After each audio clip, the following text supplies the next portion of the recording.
देखिए, आपको बस बेसिक रूप से समझना है, ठीक है ना, कि प्राचीन इतिहास के अंतर्गत पुरातात्विक साक्ष्य का क्या महत्व है और साहित्यिक साक्ष्य का क्या महत्व है।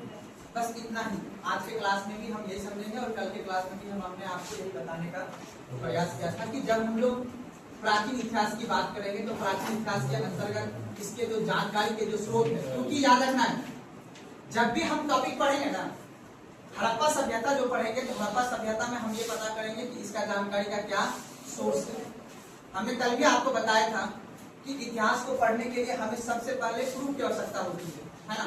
आखिर किस इतिहासकार के द्वारा कौन सी बातें कही गई है। आप पढ़ोगे कि हड़प्पा सभ्यता को कोई इतिहासकार कहता है कि भूकंप आने की वजह से हड़प्पा सभ्यता का क्या हो गया, पतन हो गया। कोई इतिहासकार कहता है कि बाढ़ आने से हड़प्पा सभ्यता का क्या हो गया, पतन हो गया। कोई इतिहासकार का कहना है कि नहीं, भूमंडलीकरण अर्थात ग्लोबल वार्मिंग हुआ, जलवायु परिवर्तन हुआ, जिस वजह से हड़प्पा सभ्यता का क्या हो गया, पतन हो गया। तो अब इसमें एक इतिहास का बात सच नहीं है और कोई उस समय का आदमी भी नहीं है कि ये बता सके कि 4500 वर्ष पूर्व इतिहास में जो हड़प्पा सभ्यता का पतन हुआ, तो हड़प्पा सभ्यता का पतन होने का मुख्य कारण क्या रहा था। तो हम इसका पता कैसे करेंगे, किस इतिहासकार ने क्या कहा है, इस बात को याद रख लेंगे, क्योंकि एग्जाम में यही पूछता है कि बाढ़ के कारण हड़प्पा सभ्यता का पतन हुआ, ऐसा कौन सा इतिहासकार ने इस बात को कहा। एग्जाम में पूछता है ऐसा सवाल, कोई दिक्कत सुनने। तो अब हमको एक बात बताना है बाबू, कल जो हमने आपको बताया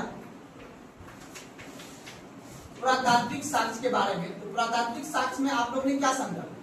सबसे पहले क्या बताए थे बाबू, अभिलेख के बारे में। अभिलेख आपको कौन सा इतिहास के बारे में बताता है, बताओ। अभिलेख जो है इतिहास का याद रखना है ध्यान से। इतिहास को कभी मैंने बताया था, सारी बात को याद रखोगे तभी आगे आसान होगा, नहीं समझोगे तो फिर आगे चल के बोर हो जाएगा। मैं कल भी मैंने आपको समझाया था कि अगर आप चाहते हो कि आपको इतिहास इंटरेस्टिंग लगे तो आपको एक काम करना होगा कि आप क्रमबद्ध तरीका से समझते चलिएगा। कल मैंने किस किस चीज का एग्जांपल दिया था, फिर मैं आज जो एग्जांपल दूंगा उसको आप रिलेट कीजिएगा तो आपको बेहतर तरीका से समझ में आएगा। हमने आपको थोड़ा सा पीछे वाला बात को बताते हैं। कल मैंने आपको समझाया था इतिहास में जो हम किसका अध्ययन करते हैं, याद रखना है सारी बात। इतिहास में किसका अध्ययन करते हैं, घटना का अध्ययन करते हैं, ठीक है ना। अब घटना का अध्ययन करते हैं तो देखना कौन है, जो होगा स्टूडेंट को भेजा देना, कल आएंगे। कौन है, कौन है स्टूडेंट, बोलो।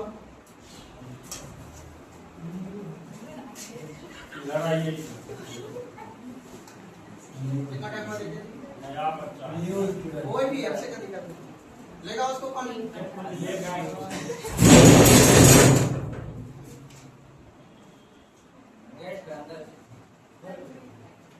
अरे बच्चा आ जाए, जल्दी आइए। गुलाम खाना है बच्चा गेट लगा।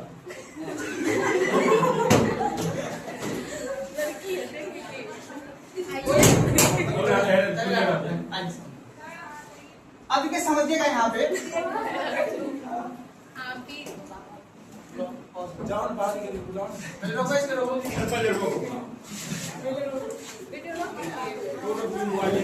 नहीं यार, चलिए रोको इसको। अब देखिए समझिएगा यहाँ पे, ध्यान से कॉन्सेंट्रेट हो जाए थोड़ा सा, ठीक है ना। अब ये समझिएगा यहाँ पे इतिहास के अंतर्गत हम किसका अध्ययन करते हैं बाबू, हाँ। अब याद रखना है जब घटना का अध्ययन करेंगे तो घटना, अब बताओ घटना किस पे डिपेंड करेगा, विचारधारा पे। अब तभी मैंने आपको बताया कि देखो अब मैं वर्ड यूज करूंगा, हमारे जब इतिहास लिखी गई है ना, एक विचारधारा है समाजवादी, एक है पूंजीवादी, जो आपके हम आपने पढ़ा था। समाजवादी आधार पे जो इतिहास लिखी गई उसका नाम है रामचंद्र गुहा। नाम सुने आप लोग, इतिहासकार का नाम है, याद रखना पड़ेगा। इतिहासकार का मानना है कि गांधी जी जो भी किए वो सब अच्छे थे, और कोई इतिहासकार का मानना है कि गोडसे ने जो किया वो भी अच्छा था। कुछ इतिहासकार का कहना है, अगर हम अंग्रेजी इतिहासकार की बात करेंगे तो उनका कहना था कि आपके देश में या हमारे देश में जो भी क्रांतिकारी घटना हुआ, चाहे वो सुभाष चंद्र बोस के द्वारा हुआ हो, चाहे वो भगत सिंह के द्वारा, चंद्रशेखर आजाद के द्वारा, ये सभी एक आतंकवादी घटना था। काकोरी कांड को, जलियांवाला बाग हत्याकांड को वो लोग बोलते हैं आतंकवादी घटना था। कौन इतिहासकार? अंग्रेजी इतिहासकार। लेकिन भारत का इतिहासकार उसको क्या बोलता है कि नहीं, ये लोग एक क्रांतिकारी विचारधारा थे। दोनों में अंतर हो गया ना? कैसे अध्ययन हुआ? घटना था। और घटना के अंतर्गत जब हम विचार के आधार पर रेखांकित करते तो उसका नाम होता है परिवर्तन। क्या चीज बाबू? परिवर्तन। तो हमने कल भी आपको समझाया था, प्यार से बता रहा हूं, फिर से समझिएगा। जब हम इतिहास के अंतर्गत, याद रखना, जब इतिहास के अंतर्गत हम लोग याद रखिएगा, जब हम प्राचीन इतिहास की बात करते हैं तो प्राचीन इतिहास में जो घटना घटी है, याद रखिएगा, प्राचीन इतिहास में जो भी घटना घटी है, अब बात आती है कौन सी घटना। तो घटना में याद रखना बाबू, एक होता है राजनीतिक घटना, हम आपके घर पे कब्जा कर लेगा, इसको राजनीतिक घटना। हमने अपना साम्राज्य का विस्तार कर रहे हैं, इसमें बात को ना, ये भी राजनीतिक घटना के अंतर्गत आता है। हम आपका जमीन नहीं लिए पर मेरा अधिकार आपके घर में चलता है, जिसका मतलब है कि हमने आप पे एक उपनिवेश बना लिया, आर्थिक स्थिति पे आपने को, आप पे मैंने क्या कर लिया है? चढ़ाई कर लिया। सुना मेरी बात को? तो प्राचीन इतिहास के अंतर्गत जो घटना घटी है ना बाबू, वो घटना स्टार्ट हुआ है कब से? धार्मिक आंदोलन होने के बाद। धार्मिक आंदोलन कब हुआ? 6वीं शताब्दी ईसा पूर्व। कब हुआ था? 6वीं शताब्दी ईसा पूर्व। बोले तो कब का काल है?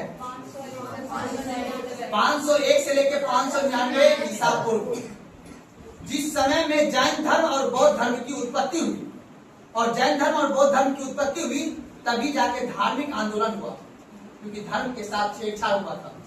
ठीक है ना? उसके बाद मौर्य वंश आता है, गुप्त वंश आता है। तो अब मैंने कल बताया था कि प्राचीन काल में जो घटना घटी उसके अंतर्गत जो परिवर्तन हुआ वो कौन सी? धीमी गति से हुआ था। कैसे हुआ था बाबू? धीमी गति से। कल मैंने बताया था। और धीमी गति से परिवर्तन हुआ किसमें? राजनीति में, समाज में, अर्थव्यवस्था में।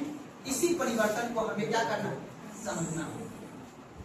प्राचीन इतिहास यही कहता है कि प्राचीन इतिहास के अंतर्गत जो घटना घटी है उस घटना से समाज में क्या क्या परिवर्तन हुआ उसी को समझना है, साहित्यिक साक्ष्य के आधार पे और पुरातात्विक साक्ष्य के आधार पे। क्योंकि उस समय का कोई आदमी नहीं है जीवित। आज से 4500 वर्ष पहले जो घटना घटी है उस घटना में समाज में क्या क्या परिवर्तन हुआ, उस घटना से समाज में अपने अंदर क्या क्या परिवर्तन किया, उसी परिवर्तन को हमें समझना है। इसीलिए हम पढ़ते हैं प्राचीन इतिहास, और इसका साक्ष्य हमारे पास जो है वो है मेरे पास दो रूप में, एक पुरातात्विक साक्ष्य और एक साहित्यिक साक्ष्य। पुरातात्विक साक्ष्य के अंतर्गत उस समय के जो बनाए गए बड़े बड़े अभिलेख थे, और उस पहाड़ और पर्वत पे या उस अभिलेख और गुफा में जो उस समय के इतिहासकार के द्वारा या उस समय राजा के द्वारा जो दिया गया संदेश था, उसके अंतर्गत हमने क्या पढ़ते हैं? अभिलेख। उसी अभिलेख से हमें यह पता चलता है कि हड़प्पा सभ्यता, वैदिक सभ्यता, मौर्य काल, अशोक ने कैसे कैसे युद्ध किया, कैसे कैसे अपने अंदर धर्म का परिवर्तन किया, वो सभी हमें कहाँ जानकारी मिलता है? अभिलेख से।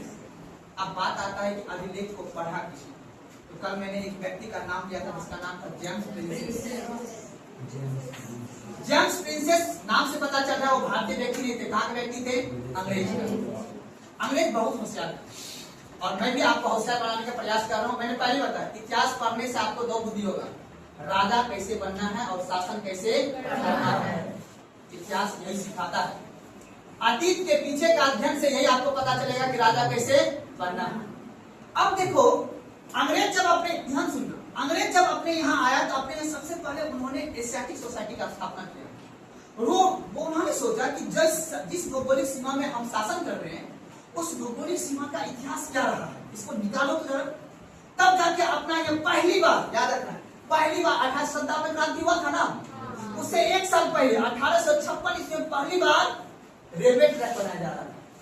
और जब रेलवे ट्रैक बनाया जा रहा था, तब जब खुदाई हो रहा था रेलवे ट्रैक बनाने के लिए, तब जाके यहाँ पता चला कि हड़प्पा सभ्यता नाम का भी कोई चीज यहाँ पे था। उससे पहले 1856 से पहले हमें ये नहीं पता था कि यहाँ पे हड़प्पा सभ्यता या वैदिक सभ्यता के नाम का कोई सभ्यता अपने देश में एग्जिस्ट करता था। हम लोग उस समय सोचो, उस समय का जो विद्यार्थी पढ़ता हुआ था 56 से पहले विद्यार्थी, उसमें प्राचीन इतिहास नहीं पढ़ता था। विद्यार्थी पता ही नहीं था कि प्राचीन इतिहास का नाम का भी कोई चीज था। वो तो धीरे धीरे अंग्रेज यहाँ पे आया, अंग्रेज आया तो यहाँ के अतीत को जब निकाला तब जाके यहाँ पे अभिलेख का पता चलता है, तब जाके यहाँ पे सिक्के के पता चलते हैं, तब जाके यहाँ पे मोहर का पता चलता है, तब जाके यहाँ पे मृदुभान का पता चलता है, तब जाके यहाँ पे चित्रकला का पता चलता है। तब जाके यहाँ के अतीत को जब निकाला जाता है बोलता नहीं भारत इतना पुराना नहीं, भारत का इतिहास, अतीत का इतिहास बहुत अच्छा रहा है। तब जाके हमारा प्राचीन इतिहास को निकाला जाता है, उसी को आप पढ़ना है।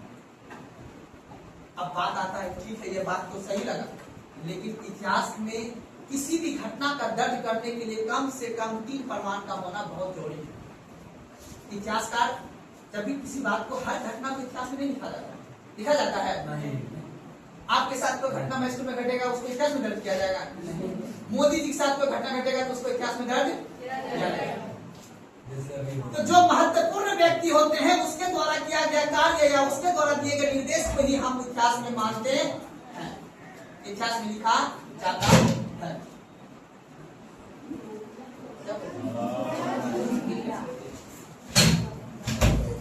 समझ आ गया आपको? अब देखिए इस चीज को समझ लेना है, यहाँ तो कोई दिक्कत नहीं। अब अभिलेख से कौन सा इतिहास का हमें पता चलता है?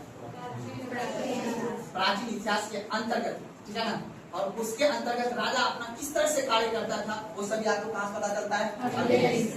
सिक्के की शब्द का पता चलता है बाबू। उस समय का राजनीतिक इतिहास, मैंने कभी बताया था, राजनीतिक और आर्थिक इतिहास और सामाजिक इतिहास और धार्मिक भी पता चलता है। का मतलब आज भी मैंने कभी एग्जाम्पल दिया था, आज के जो नोट है आपके पास 100 का 200 का, उसपे क्या लिखा हुआ है, फोटो के पीछे क्या लिखा है, आज की आर्थिक स्थिति कैसा है, उसी का प्रतीक है। गेहूं का प्रतीक 1 रुपया में मिलता है ना, भुट्टा का प्रतीक मिलता है नहीं, वो किसको दिखा रहा है? हरित क्रांति को दिखा रहा है। पैसा पे किसी भी चीज का प्रतीक होगा तो उस समय के आर्थिक और राजनीतिक और धार्मिक स्थिति को क्या करता है? इंगित किया जाता है। ठीक उसी तरह हड़प्पा सभ्यता में पाए गए जो सिक्के थे, उस सिक्के से हमें यह पता चलता है कि उस समय के आर्थिक और राजनीतिक इतिहास कैसा। और उसके बाद मोहर से हमें पता चलता है व्यापार के बारे में। किसके बारे में बाबू? व्यापार के बारे में पता चलता है। मैंने बताया था, नहीं बताया था? मोहर ने लिखाए थे, आगे चल लिखा दे। सिक्के से भी हमें व्यापार के बारे में पता चलता है। आज आप लोगों को देखो व्यापार स्थिति चल रहा गया है ना आज वर्तमान के समय में, तो सिक्के से हमें व्यापार का स्थिति का पता चलता है। जिस समय सिक्के का ज्यादा प्राप्ति हुआ था तो उस समय मतलब व्यापार भी मेरा अच्छी स्थिति में था। कम अगर सिक्का का प्राप्ति किसी शासन काल में हुआ था तो उस समय का व्यापार स्थिति भी क्या रहा? कम। यहाँ तक में कोई दिक्कत नहीं ना। अब बताओ मृदुभान और चित्रकला किसको दिखाता है? संस्कृति को। किसको दिखाता है? संस्कृति। आज भी ये चीज है, आज भी आपके घरों में जब भी देखते हो आप शादी विवाह होता है तो आपके मिट्टी के बर्तन में गिधारी होता है ना जी, गिधारी के अंतर्गत उस पर चित्रकारी किया जाता है ना। ये चित्रकारी का परंपरा कहाँ से आया है? संस्कृति से, हड़प्पा सभ्यता से, वैदिक सभ्यता से चलते हुए आ रहा है। आज आप लोग देखते हैं माला फेरी वगैरह जो भी रस्म वगैरह होता है वो सभी रस्म आपको कहाँ न कहीं से हड़प्पा सभ्यता में पाए गए मृदुभान और उस समय के किए गए चित्रकारी से ही आपको पता। अब देखो शादी विवाह में हमारे ऑर्केस्ट्रा डांस कराते हैं, कराते हैं। तो कल मैंने बताया था मूर्ति के बारे में ना कि हड़प्पा सभ्यता में नर्तकी का मूर्ति वगैरह था ना, तो उस समय भी आदमी इंटरटेनमेंट के लिए लड़की को, लड़कों को या महिला को नचाया जाता था। आज भी हो रहा है समाज में। हाँ, ये सभी कौन सा साक्ष्य था बाबू? तो अब इससे मान सकते, अब इतने सारे से हम मान सकते हैं कि सच में प्राचीन इतिहास के अंतर्गत कुछ पढ़ने लायक चीज है। अब बात करेंगे साहित्यिक साक्ष्य। किसका बाबू? अब देखो साहित्यिक साक्ष्य क्या कहता है, ध्यान सुनिए। साहित्यिक साक्ष्य हमें यह बताता है ध्यान से कि जब हमारा आद्य ऐतिहासिक काल समाप्त होता है, अब याद रखना है वैदिक सभ्यता से। कब से बाबू? वैदिक सभ्यता, ठीक है। और उसके बाद ध्यान सुनना मेरी बात, उसके बाद जो महाजनपद काल हुआ था और उसके बाद जो मौर्य काल,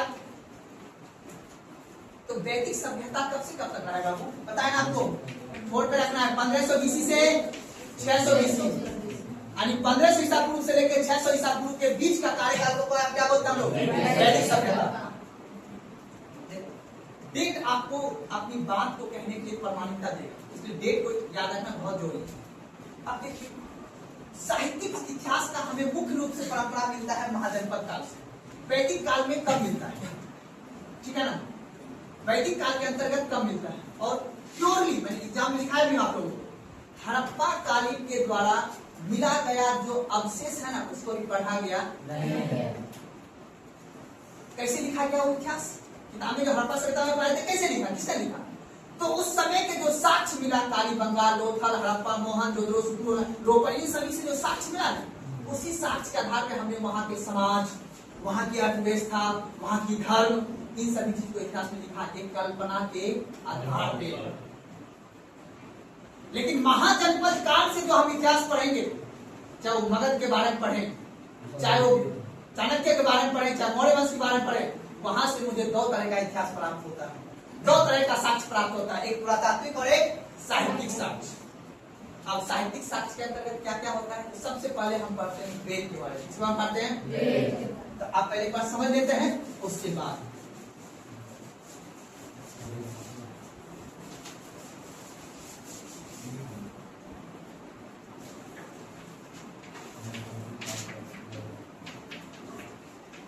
साहित्यिक साक्ष्य। आप देखो, ध्यान सुनना, वेद, वेद की रचना किसी व्यक्ति के द्वारा किया गया है ना, और उस समय तो लाइब्रेरी खुला हुआ नहीं था, उसमें एक आदमी कहाँ खोजता था? गुफाओं में, जंगलों में, है कि नहीं है? तो पहले के समय में जो उस समय के व्यक्ति थे, महर्षि लोग, जो भी व्यक्ति थे, उस समय वो पर्वतों के क्षेत्र में जाके, जहां पे शांत माहौल होता था, जंगलों में जाके किसी चीज का रचना करते थे। इसके अंतर्गत पतंजलि का रचना हुआ, मुद्रा भाषा का रचना हुआ, ठीक है ना, कालिदास ने बहुत सारे रचनाकार किए हैं, ठीक है ना। उसी तरह वेद का भी क्या हुआ? रचना। आखिर इस वेद में क्या लिखा गया? सवाल आता है, क्या लिखा गया?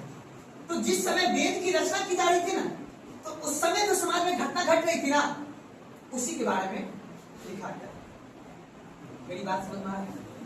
तो अब उस समय जो घटना घट रही थी, उस समय जो घटना घट रही थी बाबू, उस समय घट रही थी क्या कि हड़प्पा सभ्यता का पतन हो गया था, और अपने देश में, अपने देश के अंतर्गत गंगा नदी और यमुना नदी के क्षेत्र में एक नया सभ्यता का विकास हो रहा था। उस सभ्यता का नाम था वैदिक सभ्यता।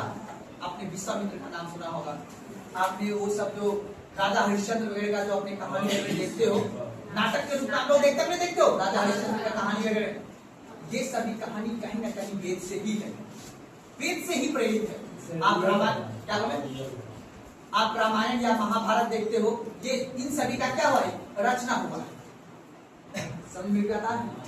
तो अब देखिए, जिस समय वेद की रचना की जा रही थी, तो उसी समय अपने क्षेत्र में, इस क्षेत्र में आपको पता है वेद से पहले, याद रखना, इस वेद की रचना आज से 4000 साल पहले हुआ है। 2026 में आज है ना, आज से 4000 साल पहले हुआ, लेकिन ये नदी लाखों वर्ष पहले से बह रही है। हजार और लाख में अंतर समझते हो? तो इधर बह रही थी सिंधु घाटी की सभ्यता, यानी सिंधु नदी, और इधर बह रही थी आपकी गंगा नदी, इसी के क्षेत्र में था एक यमुना। पानी सिंचाई के लिए बहुत महत्वपूर्ण होता है, बात तो मानते हो आप लोग? तो किसी भी सभ्यता का विकास या किसी भी नगर का विकास तभी होगा जब उसके आसपास में पानी हो, आवश्यकता के अनुसार पानी, अत्यधिक पानी नहीं और आवश्यकता से कम भी पानी नहीं। आज भी आप देखते हो कि अपने क्षेत्र में जो नगर का विकास हुआ है, क्यों हुआ? क्योंकि इधर नदी बहती है। जिधर नदी नहीं होगा ना बाबू, उधर जनसंख्या कम होगी। केरल में उतनी नदी नहीं बहती है, कर्नाटक में उतनी नदी नहीं बहती है, पता है आपको? मध्य प्रदेश में नदी बहती है, उधर जनसंख्या कम है। यूपी और बिहार और वेस्ट बंगाल के क्षेत्र में नदी काफी ज्यादा बहती है, क्योंकि यहाँ पे हिमालय से बहने वाली क्या है? नदियां। इसीलिए यहाँ पे सभ्यता का क्या हुआ?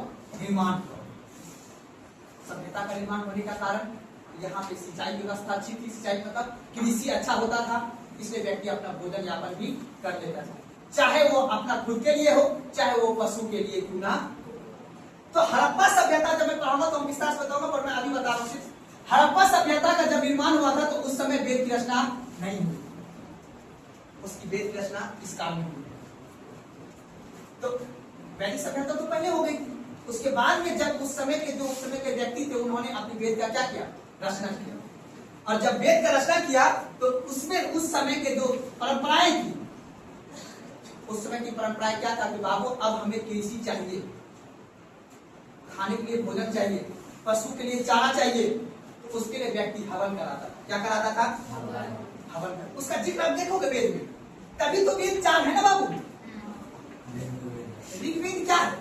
इसमें यही चीज बताया गया है बाबू कि कैसे आपको चलना है, यहाँ का कैसे कल्चर होगा। फिर उसके बाद आप देखोगे कि बंगाल के क्षेत्र में सिर्फ एक वेद का रचना हुआ, इसके अंतर्गत जादू और टेना। जादू टोना, दुर्गा माँ कहाँ से निकली है?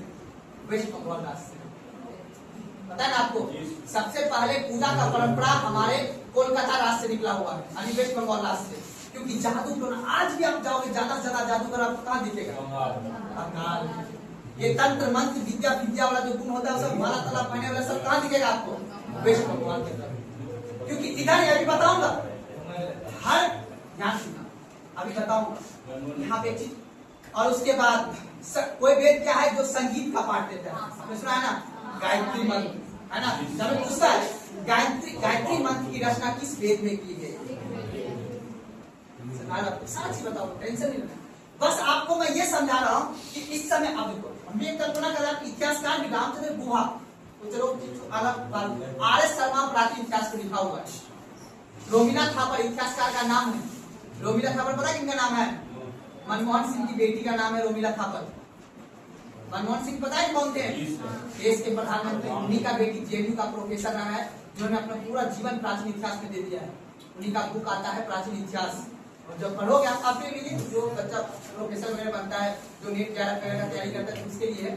लेकिन हाँ, उन्होंने उनका ही कहना है कि इस क्षेत्र में, यानी गंगा नदी के उत्तर के क्षेत्र में वैदिक सभ्यता का निर्माण हुआ। किसका बाबू? वैदिक सभ्यता का। और फिर इसी वैदिक सभ्यता को हम लोग अध्ययन की दृष्टि से 2 भागों में बांटा। एक को बोला मैंने ऋग्वैदिक काल और एक को बोला मैंने उत्तर वैदिक काल। उत्तर मतलब क्या होता है? या पूर्व वैदिक काल क्या होता है? वैदिक काल के बाद, ठीक है ना? तो एक को हम लोग बोलेंगे ऋग्वैदिक काल और एक को क्या बोलेंगे बाबू? उत्तर वैदिक काल। देखो कैसे दिक्कत होता है। ऋग्वैदिक काल के अंतर्गत वेद में यह लिखा हुआ था, उसी समाज चल रहा था, कर्म के आधार पे जाति का क्या होगा? बंटवारा। आज जो हम लोग बोलते हैं ना कि ये फला जाति का, ये चिन्ना जाति का, ये चिन्ना जाति का, ये चिन्ना जाति का होता है ना जी। इसकी कल्चर आपको, इसका इतिहास दिखा पड़ेगा आपको वैदिक सभ्यता में। हड़प्पा सभ्यता में जाति का बंटवारा किया जाता था, नाक को, मुंह को, केस को, बॉडी का स्ट्रक्चर को देख के। अच्छा पतला दुबला है, इसको दूसरी छोटी जाति कर दो, ये लंबा तगड़ा है, इसको दूसरी जाति। नाक, कान और मुंह के आधार पे जाति का बंटवारा किया था हड़प्पा सभ्यता में। अच्छा लंबा तगड़ा है, उसको सेना में भर्ती कर दो। जब वैदिक सभ्यता आया तो वैदिक सभ्यता में 2 चीज को बात किया, एक कर्म के आधार पे जाति का बंटवारा, फिर किया गया जाति के आधार पर कर्म का बंटवारा। ऋग्वैदिक काल में याद रखना, ऋग्वैदिक काल के अंतर्गत कर्म के आधार पे, किसके आधार बाबू? कर्म के आधार पे जाति का क्या किया गया? बंटवारा। आप जो काम कीजिएगा आप उसी जाति का हो जाइएगा। फिर समाज चलता है। फिर उसके बाद जब उत्तर वैदिक काल आया, याद रखना, ऋग्वैदिक से उत्तर वैदिक काल में जाने का पीछे का कारण है अपने देश में, अर्थात इस क्षेत्र में कृषि भूमि काफी ज्यादा उत्पादन हो गया था। और जब जब इंसान का पेट भरा रहेगा तभी तक पूजा होता है ज्यादा। सुना हर बात को ना? आप बताओ, पाषाण काल में पूजा पहले भगवान का क्यों नहीं होता है? क्योंकि उस समय आदमी को पहले उसको शिकार करने से फुर्सत ही नहीं मिलता था।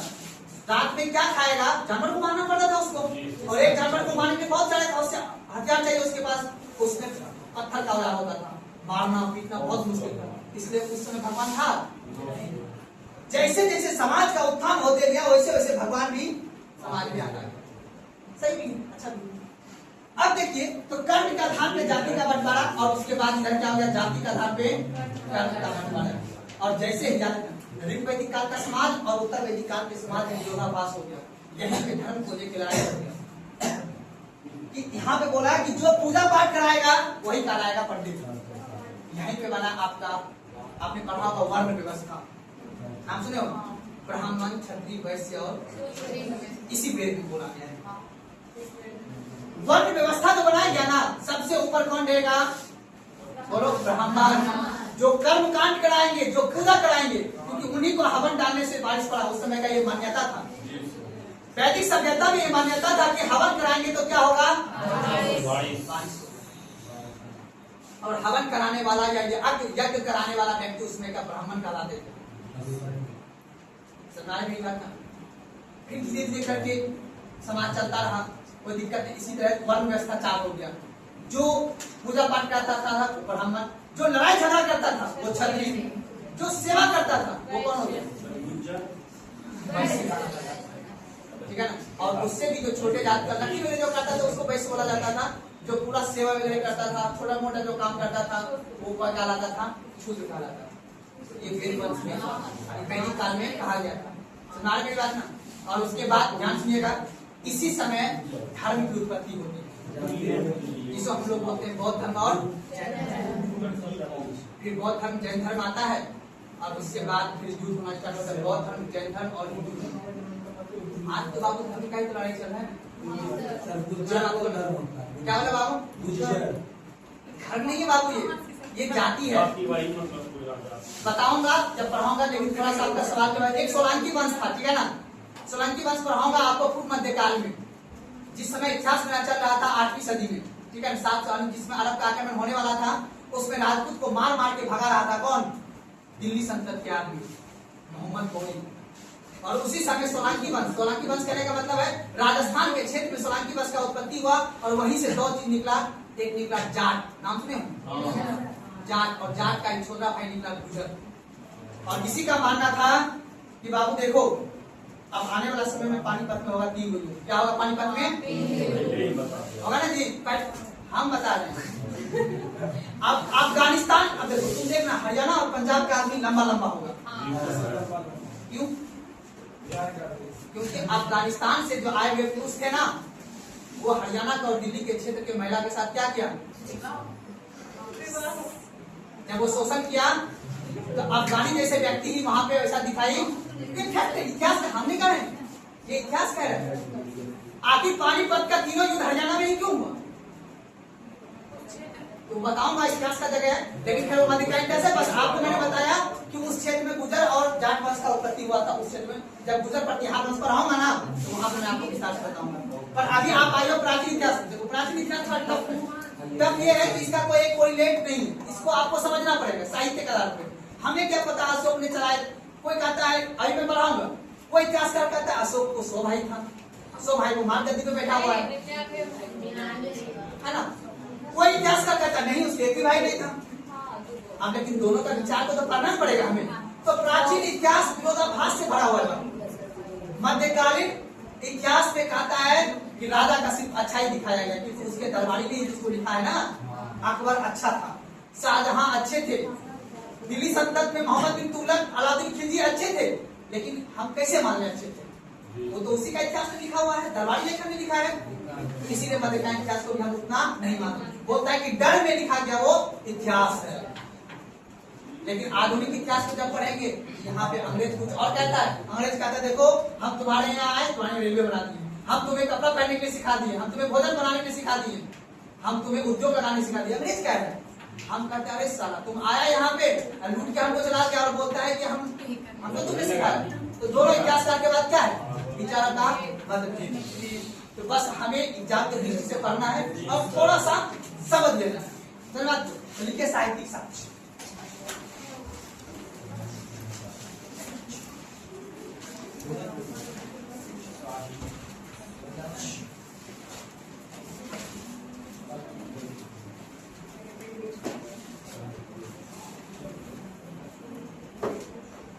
लिखेगा इनके अंतर्गत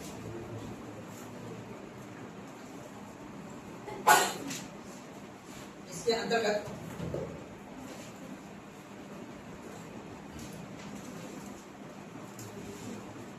दो प्रकार के स्रोत उपलब्ध हैं। इसके अंतर्गत 2 प्रकार के स्रोत उपलब्ध हैं।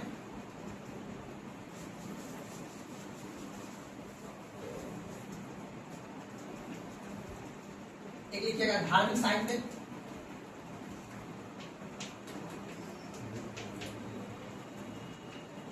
एक लिखिएगा धार्मिक साहित्य, और दूसरा लिखिएगा लौकिक साहित्य। लौकिक साहित्य एक लिखिएगा धार्मिक साहित्य, और दूसरा लिखिएगा लौकिक साहित्य।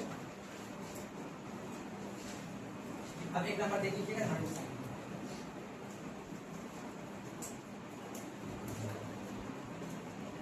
बस एक महीना तक दिमाग में बस डिबेट नहीं करना है, बस समझना है।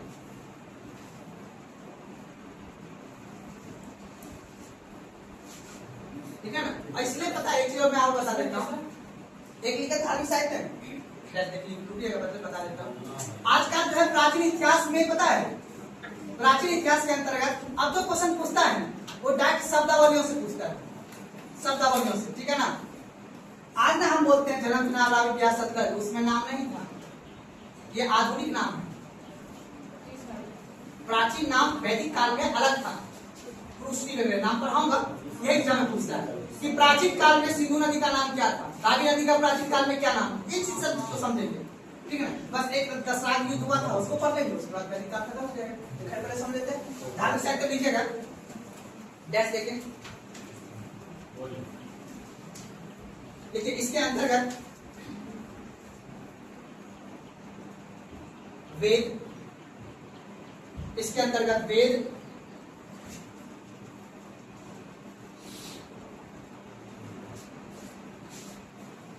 आरण्यक, आरण्यक, आरण्यक, वेद, आरण्यक, उपनिषद,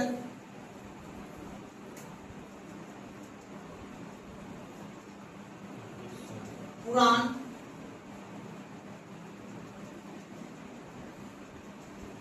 वेदांत,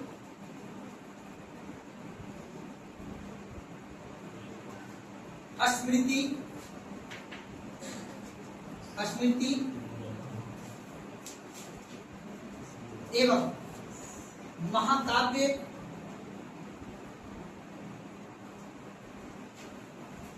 आते हैं।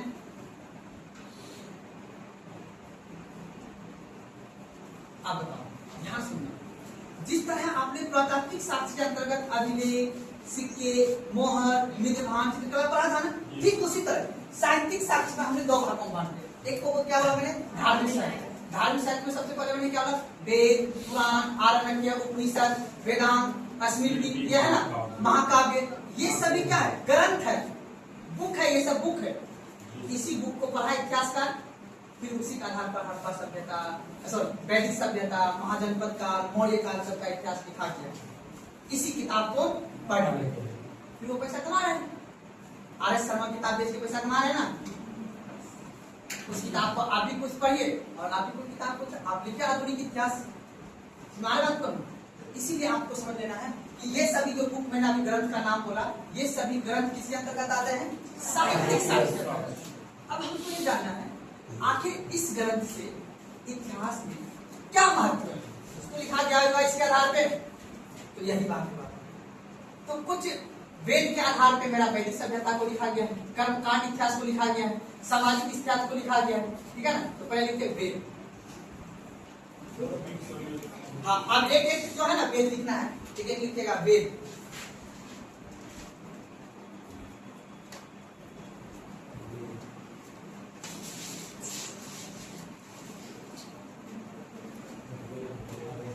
लिखिएगा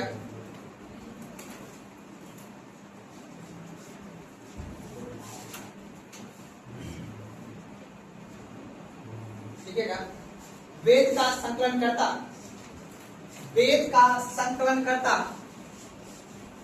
वेद का संकलन करता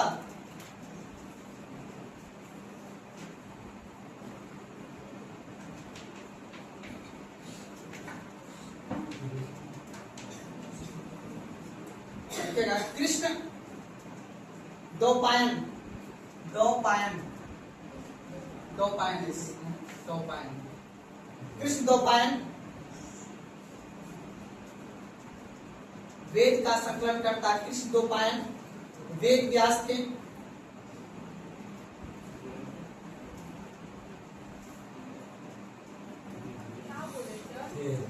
कृष्ण द्वैपायन वेद व्यास के नाम है कृष्ण द्वैपायन वेद व्यास, जिन्होंने वेद को क्या कहता संकलन किया था। ये पूछा एग्जाम में, इनका नाम पढ़ता है याद रखिए। लिखिएगा उसमें वेद वेद की संख्या 4 है।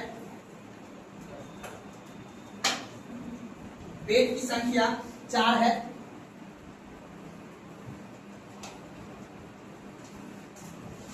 देखिए सबसे पहले ऋग्वेद, ऋग्वेद, ऋग्वेद, ऋग्वेद। देखिए कैसे, देखिए नहीं आ जाएगा कल फिर आगे पढ़ेंगे। अभी पहली सभ्यता हम वेद द्वारा फिर से पढ़ेंगे। मंत्र मंत्र भी याद करना पड़ता है, कितना सूत्र है कितना मंत्र है, एग्जाम पूछता है। ठीक है 10 तो 28 है ना, सब दिखाएंगे। पहली सभ्यता पहले हम लिखिए ऋग्वेद डैश देखिए, यह सबसे प्राचीन धर्म ग्रंथ है। एग्जाम पूछता है यह सबसे प्राचीन धर्म ग्रंथ है।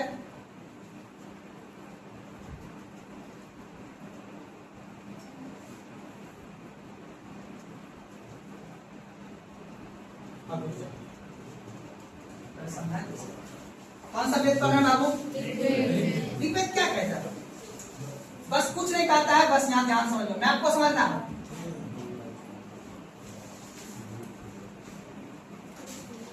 देखो इस समय ध्यान समझना कि गंगा नदी और यमुना नदी जो बह रही है ना, इस समय का जो समय चल रहा था वो समय था किसका बाबू? वैदिक सभ्यता। और वैदिक सभ्यता बोले तो डेट बोलेंगे तो आज से कब सब कितना दिन पहले? देखो विषय सूची दिखाई देना, वैदिक सभ्यता आज से कितना दिन पहले की घटना है? 3500 साल पहले क्या है ना, 3500 वर्ष पहले की घटना है। तो आज से 3500 साल पहले जो यहाँ पे घटना घट रही थी ना, कौन सी घटना? तो इतिहासकार कहता है राजनीतिक, ठीक है ना, राजनीतिक घटना, सामाजिक घटना और आर्थिक घटना और उसके बाद धार्मिक घटना। याद रखिए इन सभी घटना का वर्णन ऋग्वैदिक काल में किया गया है। एग्जाम में पूछता है 1500 ईसा पूर्व से लेके 600 ईसा पूर्व के बीच का राजनीतिक, सामाजिक और आर्थिक और धार्मिक घटना का क्रम जो है वो कहाँ पे लिखा गया है? ऋग्वैदिक काल में। कहाँ लिखा गया बाबू? ऋग्वैदिक काल में। ठीक है ना, याद रखना है ऋग्वेद में लिखा गया है। ठीक है, कोई दिक्कत समझ में? देखिएगा इस ग्रंथ में कौन सा ग्रंथ? ऋग्वेद। इस ग्रंथ में आर्यों समझ गए ना, इस ग्रंथ में आर्यों के राजनीतिक जीवन कोमा, इस वेद में आर्यों के राजनीतिक जीवन कोमा, सामाजिक जीवन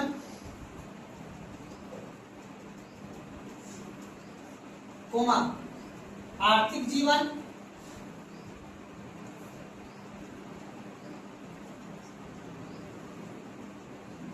एवं धार्मिक जीवन का वर्णन किया गया है।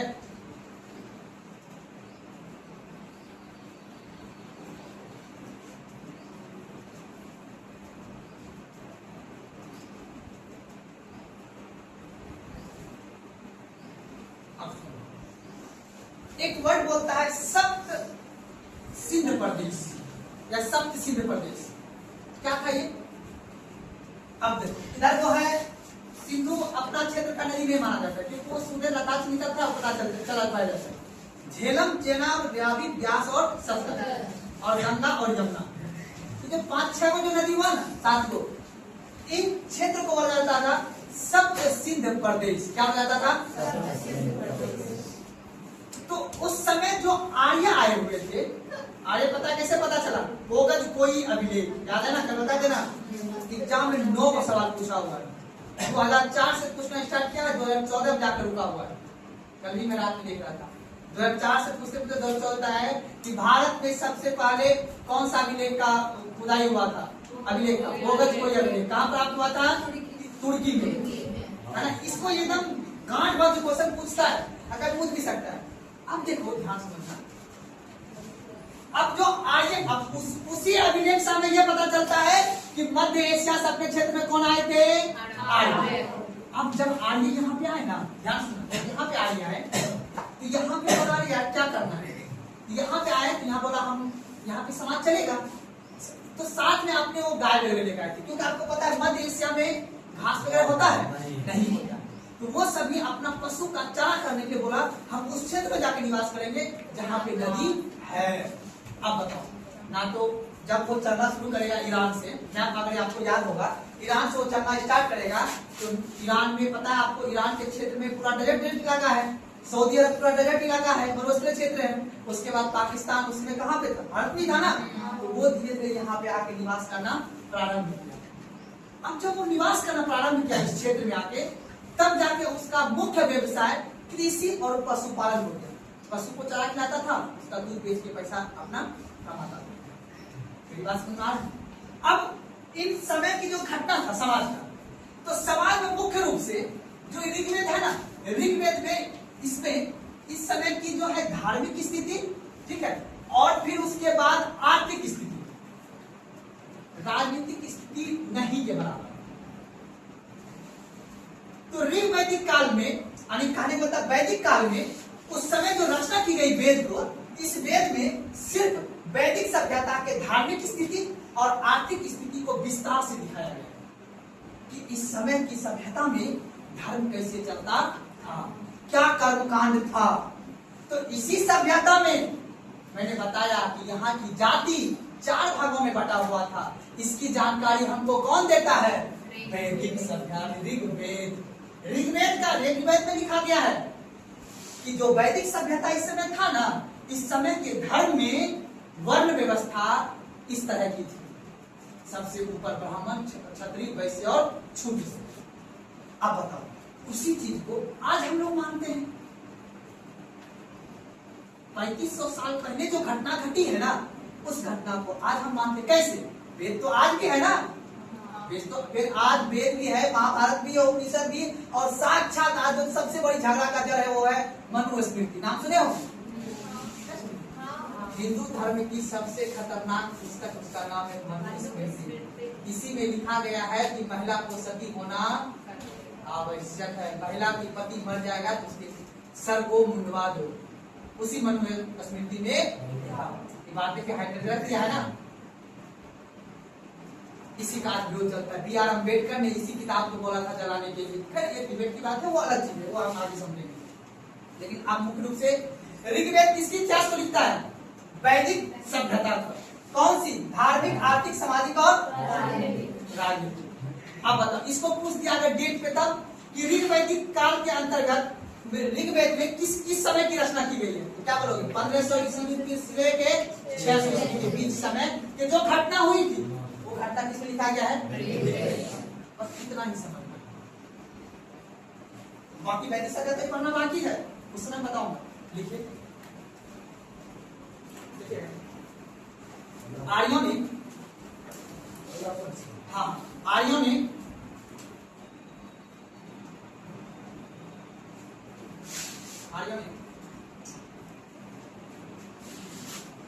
ऋग्वेद की रचना, आर्यों ने ऋग्वेद की रचना 1500 ईसा पूर्व से लेकर 1500 ईसा पूर्व या तो 20 ऋतु सॉरी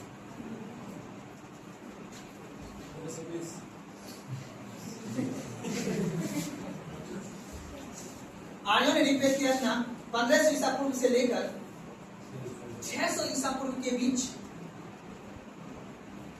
किया।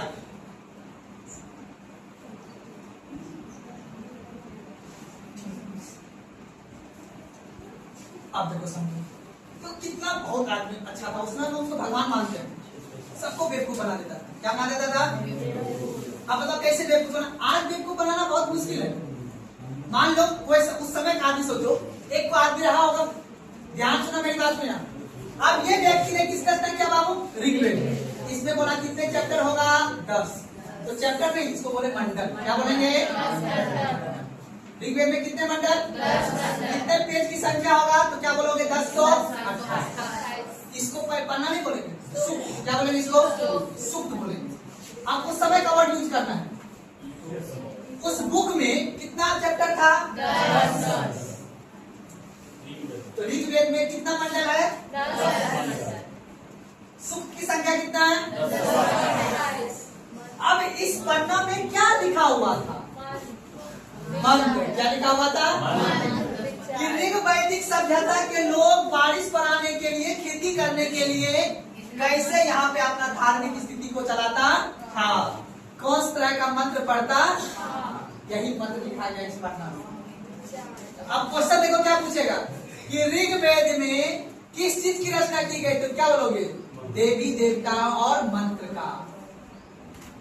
कितना मंडल है? 10। बात बताओ किस मंडल में, कौन सा मंडल प्राचीन है, कौन सा है पुस्तक? पुस्तक दशराग का युद्ध। जैसे आसान भाषा आपसे पूछेगा किस भाग में मूल अधिकार है, आप बोलोगे भाग 3। ठीक उसी प्रकार आपसे गलत कर रहे हैं। ठीक उसी प्रकार आपसे पूछेगा क्या बता ऋग्वेद के कौन सा मंडल में अर्थात कौन सा अध्याय में दशराग युद्ध के बारे में बता है, बताओ। या कौन सा अध्याय में किस नदी का उल्लेख मिला हुआ है, ये एग्जाम में पूछता है। तो पहले बेसिक बात दिमाग में घुस रहा है ना, दिमाग में देखो बहुत टफ है आंसर। थोड़ा सा मैं कोशिश कर रहा हूँ आपको समझाने की। तो अब बता ऋग्वेद की रचना जो हुई थी वो कब हुई थी? 1500 ईसा पूर्व से 600। किस समय की स्थिति को दिखा रहा है? 1500 ईसा पूर्व से 600। आज से 3500 ईसा पूर्व 3500 वर्ष पहले की घटना को कहाँ दिखाया गया है? ऋग्वेद में कितने मंडल है? 10। की संख्या? ठीक है ना। आप लिखो अगला कोई बात देखिए। हाँ बाबू 1500 से किया जाता है ना, हम लिखे हैं 600 लिखा हुआ किताब में है। ऋग्वेद में सब प्रदेश जो है 1500 ईसा पूर्व से 1000 ईसा पूर्व के, आप 600 लिखिए। आगे लिखिए। देखिए इसके अंतर्गत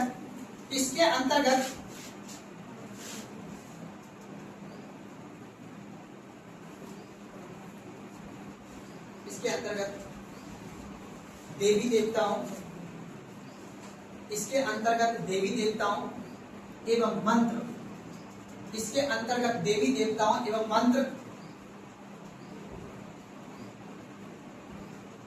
का उल्लेख किया गया है।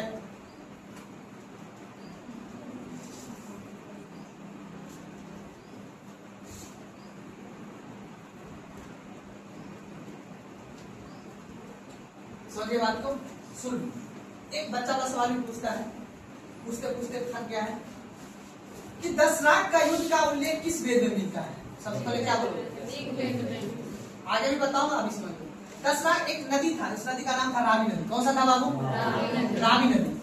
अब रावी नदी के तट पे एक व्यक्ति था सूरदास। कौन था बाबू? ठीक है ना। तो कुछ राजाओं, पुरोहित राजाओं वगैरह जो मिलके जो ना विश्वामित्र वगैरह मिलके उनके साथ छल कर दिया। क्या कर दिया? छल कर दिया। छल कर युद्ध हो गया। अब पहली बार इतिहास में युद्ध हुआ। इससे पहले आपने पढ़ोगे युद्ध।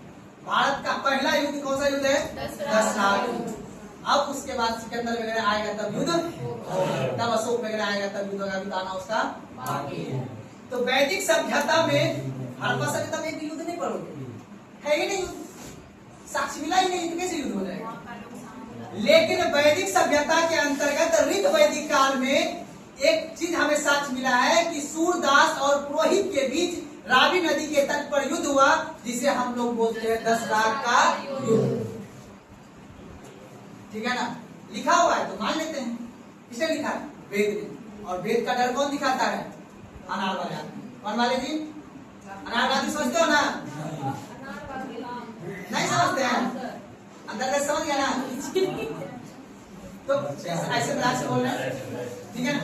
डर आप देखो, मेरी बात को अदरवाइज नहीं लेना है। समाज में डर दिखाया जाता है किसी चीज, नहीं मानोगे तो पाप लगेगा।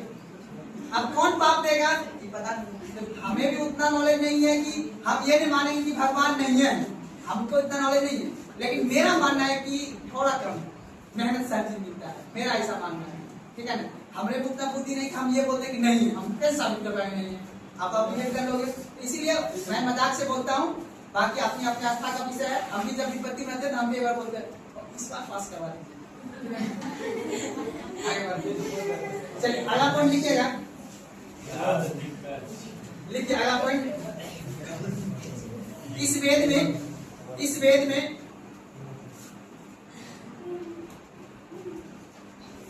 10 लाख युद्ध, इस वेद में 10 लाख युद्ध, इस वेद में 10 लाख युद्ध का उल्लेख मिलता है। वेद में 10 लाख युद्ध का उल्लेख मिलता है। ब्रैकेट में डाली नहीं, बाकी डिटेल्स मैं बताऊंगा।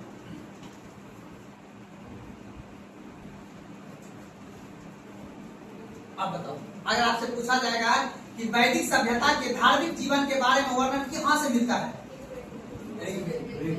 कौन सा शास्त्र से? साहित्यिक शास्त्र। समझिए बात को, इसीलिए वैदिक सभ्यता हम लोग पढ़ते हैं। अच्छा एक बात बताओ, जिस समय गांधी जी देख रहे थे, उससे पहले के जो व्यक्ति हुए करते थे, ठीक है ना, 18वीं सदी में, 17वीं सदी में, उसने साहित्यिक साक्ष्य ज्यादा पढ़ता था, ठीक है ना। मतलब राजा राम मोहन राय वगैरह साहित्यिक साक्ष्य को ज्यादा पढ़ा है, सुभाष चंद्र बोस वगैरह साहित्यिक साक्ष्य को ज्यादा पढ़ा है।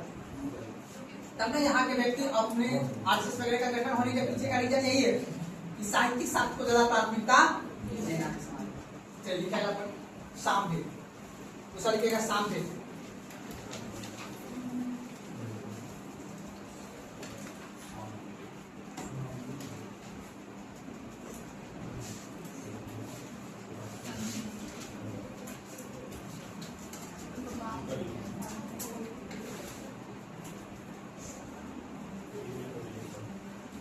आप बताओ क्या बोलेंगे? सामवेद। साम का मतलब साम पढ़ गया, क्या पढ़ गया? सामवेद जो वेद, लॉजिक है, सामवेद की रचना इसी वजह से हो गया। सामवेद का मतलब है कि अब क्या आप लोगों को दिख ही नहीं रहा है, सबको लगता था हम अंधे हो गए। उसमें तो पता नहीं था ना कि रात नाम का भी चीज होगा, उसमें पता नहीं था। अब तो उस समय के हिसाब से होता है सामवेद। अब सामवेद के अंतर्गत ये हुआ, क्या पढ़ गया बाबू? साम पढ़ गया। साम पढ़ गया तो अब हमें क्या करना है? यज्ञ करो। फिर से क्या करो? यज्ञ करेंगे, जल्दी जल्दी क्या होगा? सुबह होगा, सुबह होगा तब अपने काम पे जाएंगे। तो सामवेद के अंतर्गत यज्ञ के समय जो गाना गाया जाता था ना, जो गाना यानी यज्ञ के समय जो गाना गाया जाता था ना, उसका जिक्र आपको कहाँ मिलेगा? सामवेद। तो सामवेद की रचना शाम के समय, ठीक है ना। इसके अंतर्गत क्या मुख्य उद्देश्य है? गाना गाना है। क्या गाना है? गाना गाना। गाना गाना गाना है। क्या गाना है? तो 100 से सामवेद और 100 से संगीत, ऐसे करके याद रखें।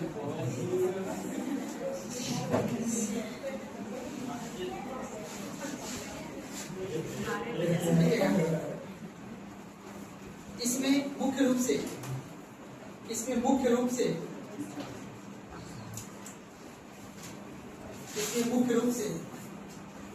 यज्ञ के अवसर पर, इसमें मुख्य रूप से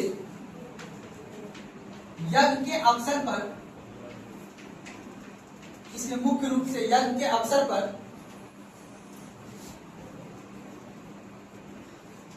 गाए जाने वाले मंत्र,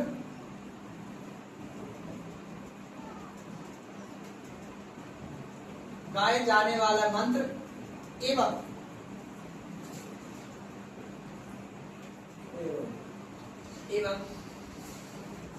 संगीत का समूह है।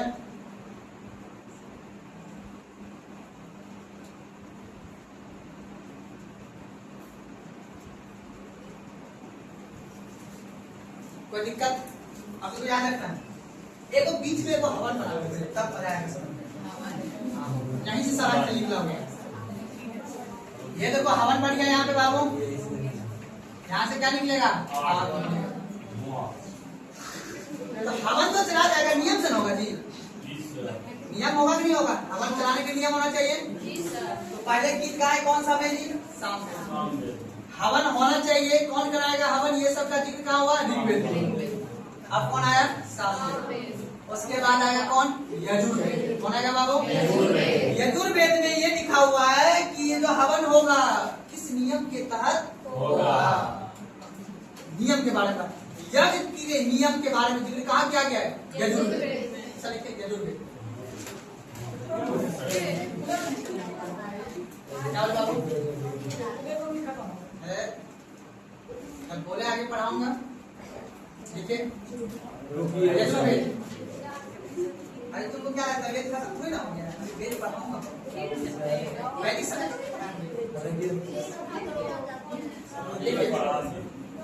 देखिए इसमें इसी तो एक लाइन बता रहा हूँ। इसमें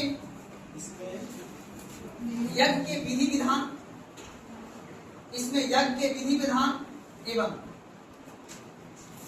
इसमें यज्ञ के विधि विधान एवं नियमों का उल्लेख किया गया है।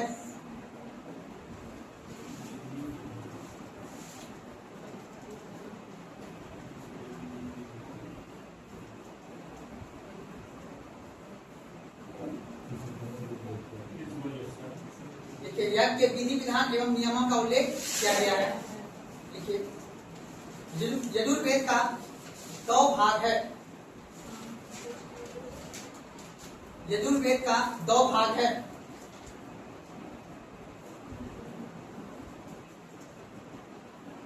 गद्य और पद।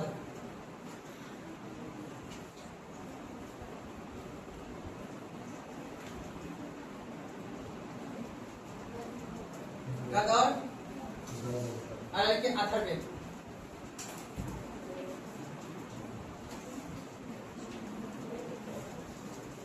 अथर्ववेद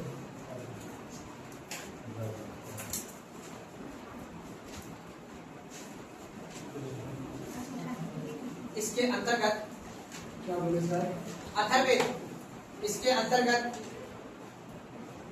अंधविश्वास, अथर्ववेद इसके अंतर्गत अंधविश्वास तथा जादू टोना का उल्लेख किया गया है। इसके अंतर्गत अंधविश्वास तथा जादू टोना का उल्लेख किया गया है।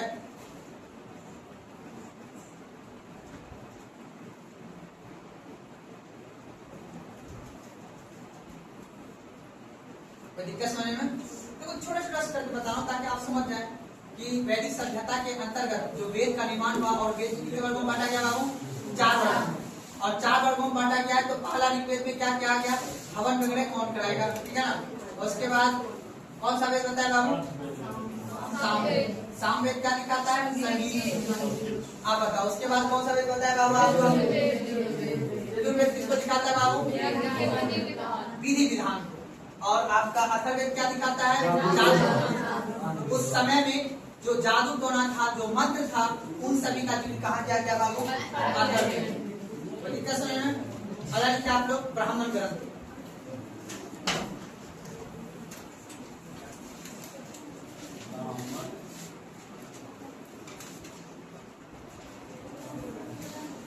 हाँ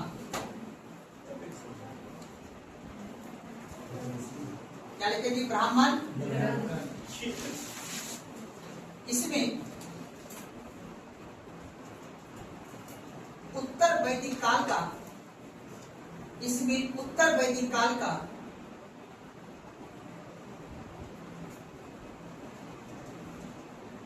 समाज एवं संस्कृति का वर्णन किया गया है। इसमें उत्तर वैदिक काल का समाज एवं संस्कृति का वर्णन किया गया है।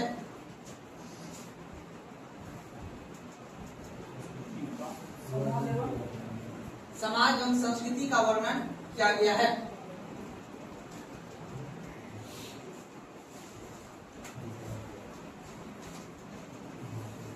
आप समय बीतता गया, हर किसी को वेद समझ में नहीं आता। हर किसी को वेद समझ में आ जाएगा। तो वेद की आसान भाषा में गद्य भाग लिखने के लिए, यानी वेद को आसान भाषा में समझने के लिए एक नया ग्रंथ का रचना हो, उसको क्या बोलते हैं? ब्राह्मण ग्रंथ। उसके बाद पढ़ाऊंगा उपनिषद वगैरह। तो याद रखना है जो 4 वेद की रचना हुई, इस 4 वेद ने वैदिक सभ्यता के बारे में विस्तार से बता दिया। अब ये वेद सबको समझ में नहीं आता। हर कोई व्यक्ति इस समय को पढ़ सके, इस पुस्तक को पढ़ सके, इसके लिए जो है ब्राह्मण लोगों ने एक और ग्रंथ की रचना किया, उसको क्या बोला? ब्राह्मण ग्रंथ। उन्होंने उस ग्रंथ में उत्तर वैदिक काल के हो रहे सामाजिक और सांस्कृतिक घटना का क्या करता है? वर्णन करता है। और साथ ही साथ इस वैदिक जो ऋग्वेद, यजुर्वेद, सामवेद है, इनके जो शब्द हैं, इनके आसान भाषा में भी उसका वर्णन किया गया। कोई दिक्कत नहीं ना?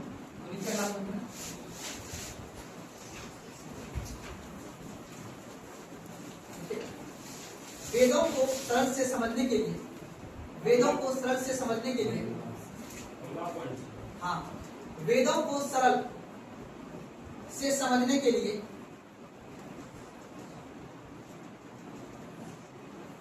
ब्राह्मण ग्रंथ की रचना की गई।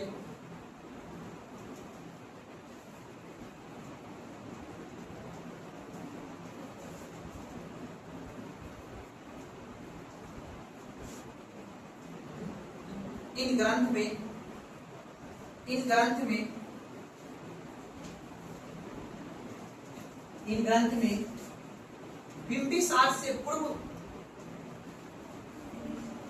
इस ग्रंथ में बिंबिसार से पूर्व की घटना का वर्णन किया गया है। इस ग्रंथ में बिंबिसार राजा का नाम पता है ना? बिंबिसार से पूर्व की घटना का वर्णन किया गया है। बिंबिसार के पूर्व की घटना का वर्णन किया गया है।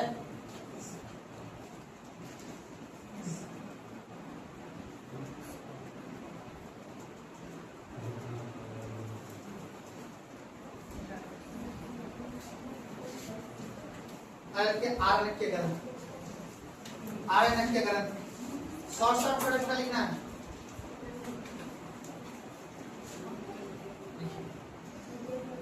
इसकी रचना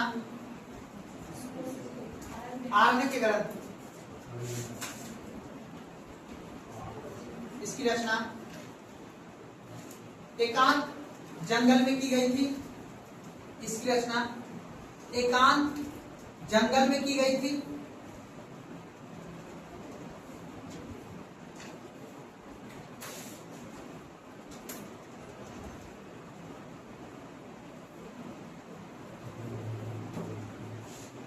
इसमें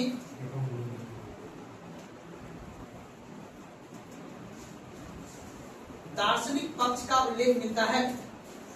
इसमें दार्शनिक पक्ष का उल्लेख मिलता है। दार्शनिक पक्ष, फिलॉसफी समझते हो? लिख लो, बता दो।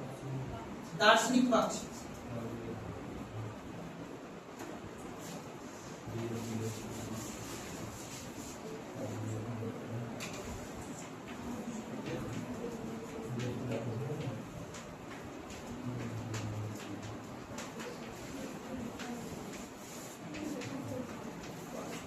आगे को समझना। सबसे पहले किसका रचना हुआ बाबू? वेद। किसका रचना हुआ बाबू? वेद है। किसी को जब समझ में नहीं आया, उसको आसान भाषा में कई सारे पुस्तक बनाए गए, उसको क्या बोला गया? ब्राह्मण ग्रंथ। ब्राह्मण ग्रंथ के बाद इसी से आदमी अपने जंगलों में जाके, अपने अपने क्षेत्र में जाके, एकांत में जाके एक और पुस्तक लिखा, उसको क्या बोला बाबू? अब दो में देखे हो, जब आप बताओ अपने समाज में तो ऐसा आदमी होता है ना जो फिलॉसफी झाड़ता है, भगवान नहीं है, क्या विद्या क्या मोक्ष, सब ऊपर वाला देखने वाला है ना, सब। आप बताओ दार्शनिक पक्ष, दार्शनिक पक्ष का उल्लेख, दार्शनिक पक्ष का उल्लेख करने के लिए, अर्थात इन सभी के समय का हमें एक फिलॉसफी के रूप में, एक विचारधारा के रूप में पुस्तक को प्रमाणित किया। कौन? आर्यनक्य। जंगल में जाके कोई एक व्यक्ति ने लिखा। कौन व्यक्ति? एक व्यक्ति ने जाके उसके मन में जो विचार उत्पन्न हुआ वैदिक सभ्यता के अंतर्गत, वेद के अंतर्गत ब्राह्मण ग्रंथ पढ़ने के बाद जो उसके मन में विचार उत्पत्ति हुआ, तब जाके उसने जंगल में जाके एक नया पुस्तक लिखा, उसको हमने क्या बोला? आर्यनक्य। और ये पुस्तक में क्या दिया? उस समय के समाज के संस्कृति में जो विचारधारा चलता था, जो फिलॉसफी चलता था, उस समय की विचारधारा को ये क्या किया? दर्शाया। इसके अंतर्गत आर्यनक्य। कोई दिक्कत समझ में? यानी कि ये दार्शनिक पक्ष का उल्लेख यानी कि उपनिषद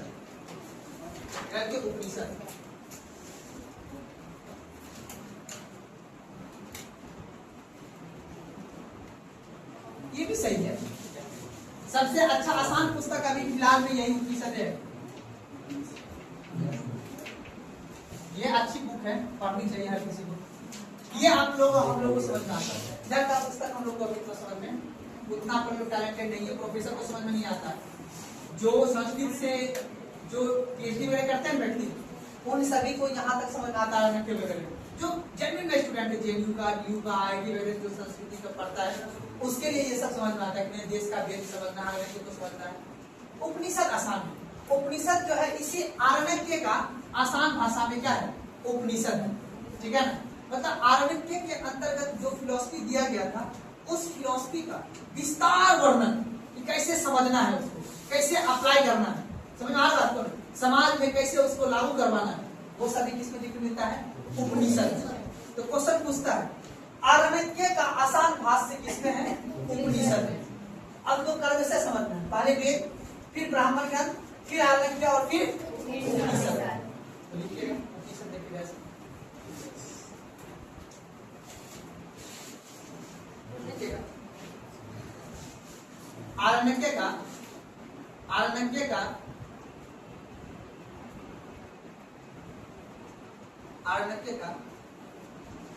दार्शनिक विचार को,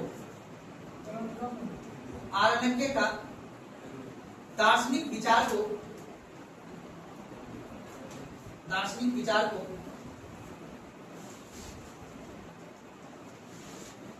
विस्तृत रूप, दार्शनिक विचार को विस्तृत रूप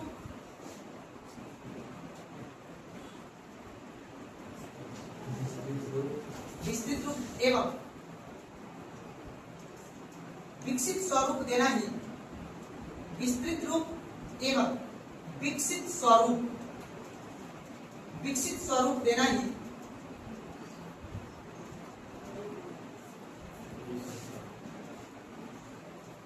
उपनिषद से प्राप्त होता है। विकसित स्वरूप देना ही उपनिषद से प्राप्त होता है।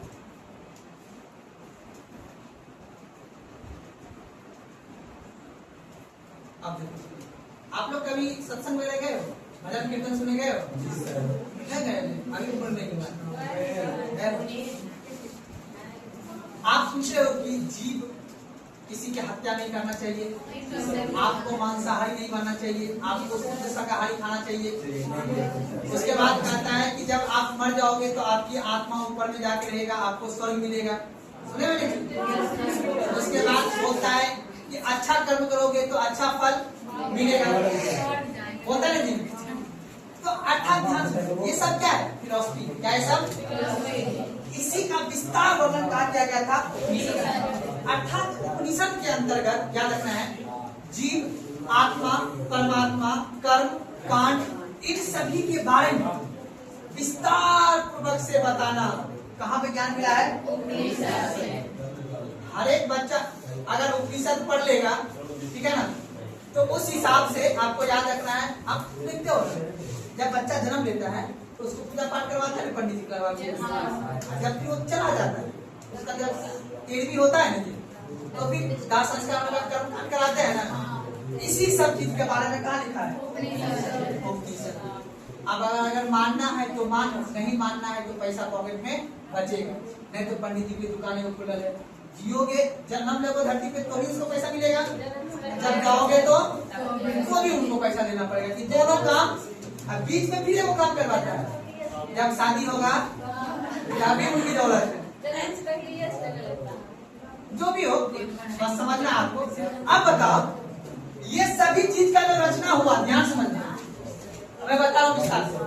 अब देखो ध्यान से, सबसे जो बड़े पापा दादाजी थे, ध्यान सुना, दादाजी ने रचना किसका किया, वेद का। अब वेद रचना किया, उसका बेटा उतना होशियार होने पाया, थोड़ा यार वेद को समझ में आया, लिखना कर, उसका बेटा था ना वो, बोला आप किसका क्या करेंगे, ब्राह्मण करेंगे। इसने कर दिया उसका बेटा, फिर उसका बेटा भी सोचा यार ऐसे पिताजी काम चलवा रहे हैं, अब फिर दूसरा रचना करते किसका, आरण्यक। उसके बाद किसका हो गया, उपनिषद। तो समय बीतते गया, तो उसको आसान भाषा में समझाने के लिए अब पहले का पंडित जी क्या बोलता था, हम मुहूर्त निकाल देंगे, इसमें शादी कीजिएगा तो अच्छा होगा। लेकिन आज का पंडित जी ब्लूटूथ लगा के आएगा, आएगा लगा के 15 मिनट में पूजा करा देगा, सब कुछ लेगा।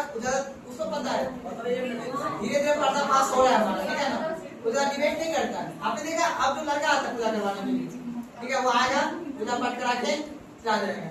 पंडित जी 500 ले लीजिए, अच्छे दे दीजिए, उसको पता चला तक करेंगे वीडियो बना के मन चला लेगा, पहले नहीं बुलाएगा हमको। हम बोले पंडित जी ऐसा है, और वीडियो बना लेते हैं, पूजा तो अपने बार वही आप, क्योंकि अभी भी कौन सा त्योहार होता है अभी भाई, रामनवमी। रामनवमी में हर घर में ध्वजा वगैरह पलटता है, ठीक है, उसके लिए पंडित जी को बुलाया जाता है। तो उसका मान लो एक बार वीडियो सहमत तो अभी सबको भी सुनाएगा वो, तो अभी वीडियो बना लेते हैं, अगली बार चला देते होंगे हाई नहीं, इस पे भी अपलोड है नहीं। तो पंडित जी तो करिए, मजाक की बात है। आप देखिए समझना है कर्मकांड वगैरह की रस्म ध्यान से, कर्मकांड वगैरह की रस्म ध्यान से बात नहीं, कर्मकांड वगैरह की रचना या फिलॉसफी का आसान भाषा का वर्णन कहा क्या गया बाबू,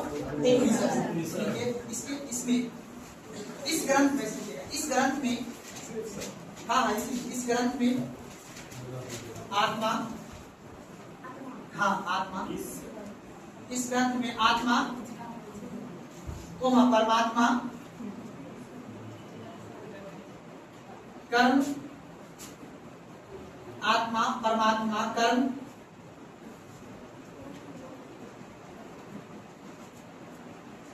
इन सभी से संबंधित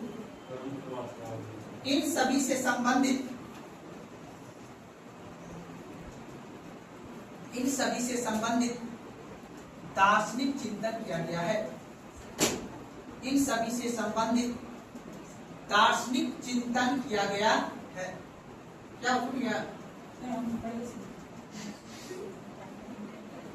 आप बताओ उपनिषद के अंतर्गत किसकी है, कौन सी फिलॉसफी है? कर्मकांड। एग्जाम ऑप्शन ये देता है कर्मकांड और आत्मा, ये दो चीज पूछता है। कर्मकांड और आत्मा के बारे में या परमात्मा के बारे में कहाँ से उल्लेख मिलता है मुझे? हाँ सब कुछ पहले से था, लेकिन बात यहाँ पे ये था 10 मंडल था, नहीं 10 अध्याय था ना, तो सारा बात को फिर कैसे लिखे? लेकिन हर एक बात को विस्तार से। अभी ध्यान रखें, जैसे जैसे समाज जब बढ़ता जाता है ना, तो हमें डर बनाने के उस चीज पे आसान भाषा में उसको समझाना पड़ता है। अब बताओ, अगर अभी आपको डर देगा कि दुर्गा माँ आपको देख लेगा, तो आप डर के मारे क्या कीजिएगा? क्या कीजिएगा? नमस्कार। तो पहले के समय में सिर्फ ब्राह्मण जी बोल देते थे ना, तब डर मान लेता था। आज के समय क्या आता है? चल बोल है कि नहीं? तो डर यहाँ पहुंच गया। पहले बोलता था बोल देंगे तो बोले।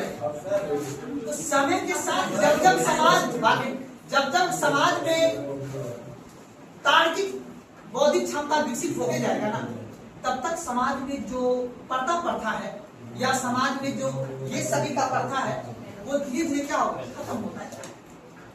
सुना जाता है। लेकिन अर्थव्यवस्था के हित से ये भी अच्छी है। फिर कैसे मिलाने लगेगा तो फिर आर्थिक सपोर्ट कैसे होगा? है ना? वो फिर अलग पक्ष है, लेकिन हमें अभी इतिहास के पक्ष से समझना है। कोई दिक्कत क्या है उपनिषद में? चलिए अगला लिखिएगा आप लोग, वेदांत।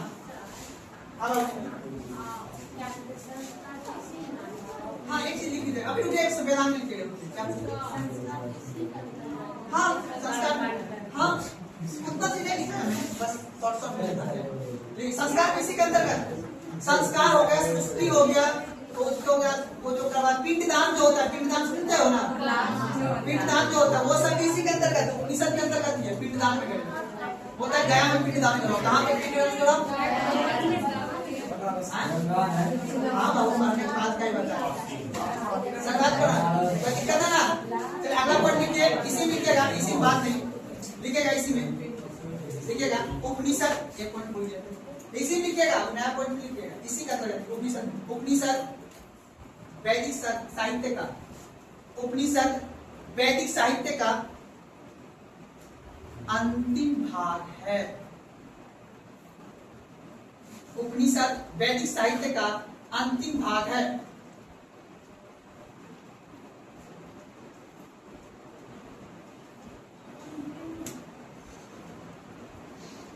एक बटोर के दीजिएगा, भरा जाएगा, सीखेगा। इसके अंतर्गत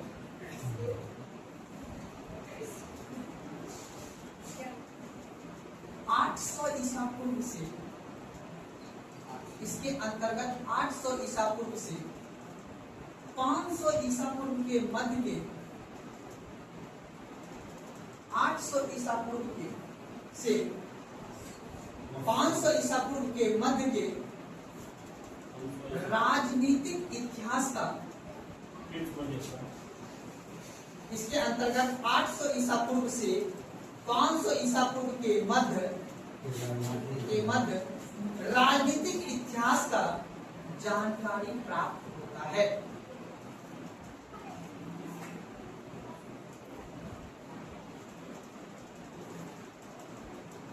अधिकार एक बच्चा बस सवाल पूछता है एग्जाम में, बस अगर कॉमन सेंस लगाओगे तो याद रखना, सारा खेल किससे है बाबू? वैदिक सभ्यता से। यही वर्ड गिरा हुआ है, क्या बाबू? वैदिक सभ्यता। अब बताओ वैदिक सभ्यता का भौगोलिक विस्तार क्या है? गंगा घाटी, गंगा यमुना का क्षेत्र है ना। देखो मैप नक्शा दिमाग में रखोगे तभी इतिहास समझ पाओगे। तो वैदिक सभ्यता का निर्माण जो हुआ था भौगोलिक दृष्टि से वो गंगा घाटी के क्षेत्र में हुआ। देखो एग्जाम में पूछता है तो उपनिषद की रचना कहाँ पे की गई? आपको बोलना है गंगा घाटी के क्षेत्र में। कहाँ पे हुआ था? गंगा घाटी में। उपनिषद की रचना गंगा घाटी में की गई थी। उपनिषद की घटना, उपनिषद की घटना, उपनिषद की रचना, उपनिषद की रचना गंगा घाटी में की गई थी।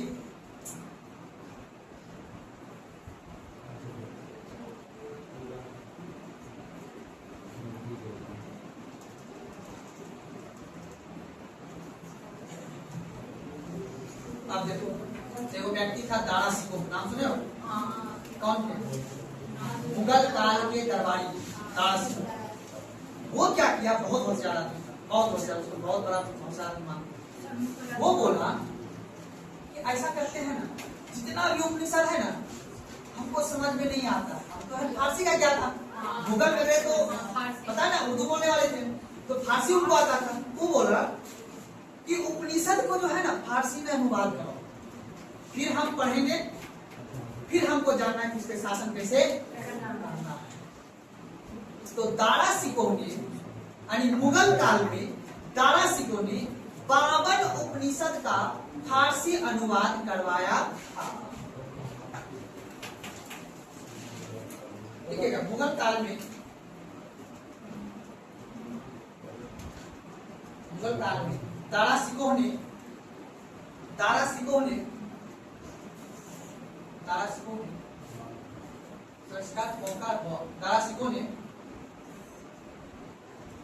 काशी के पंडित की सहायता से, दारा सिकोह ने काशी के पंडित की सहायता से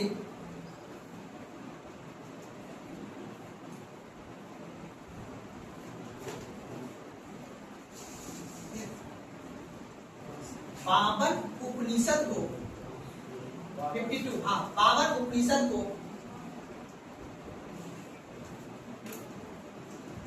फारसी में अनुवाद कराया था।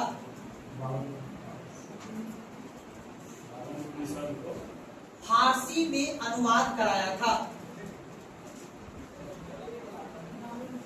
जिसे जिसे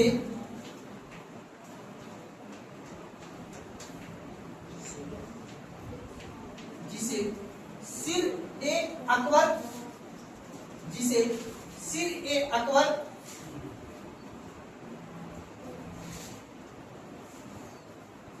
नाम दिया गया था।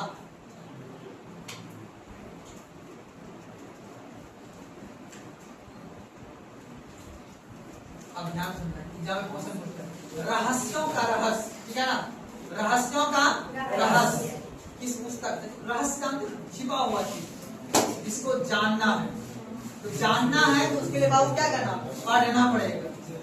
तो अगर हमें हिंदुओं पे शासन करना है तो हिंदुओं के रहस्य को हमें जानना पड़ेगा। ये था अकबर का नवरत्न। बहुत, तभी तो सोचो 1556 में गद्दी पर बैठा और 1605 तक वो राजा रहा। उसको बाद में जो तो बच्चा है ना, पता है 16 साल की उम्र में गद्दी पे बैठा उन्होंने, उनके बाद वो बहुत इंजॉय किया लाइफ, है ना जी। वो जानेंगे मेरी वाली चीज काम भी किया था। सब काम किए हो तो खैर याद रखना है, रहस्यों के रहस्य के नाम से कौन सा पुस्तक जाना जाता है? सीधे ब्रैकेट में लिखिएगा, रहस्यों का रहस्य, रहस्यों का रहस्य। हाँ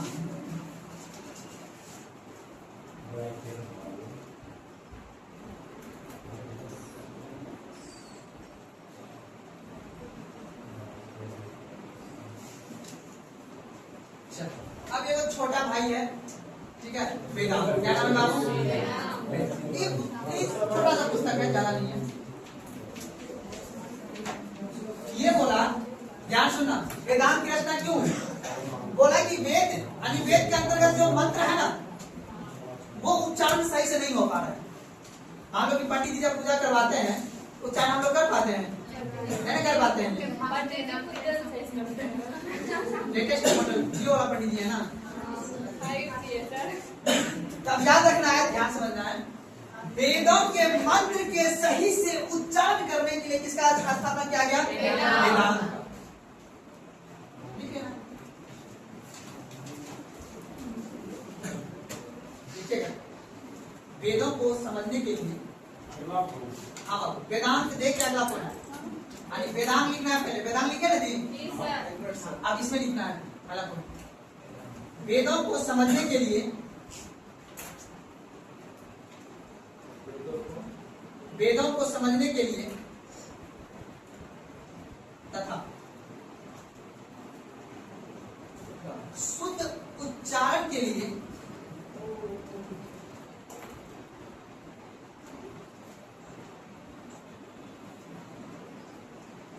इसकी रचना की गई थी।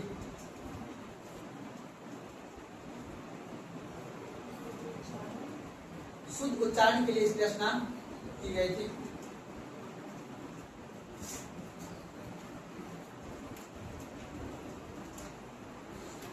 दिक्कत है ना, लिखिए महाकाव्य,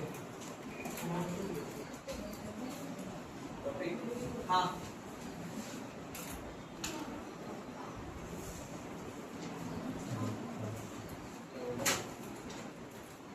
लिखिएगा,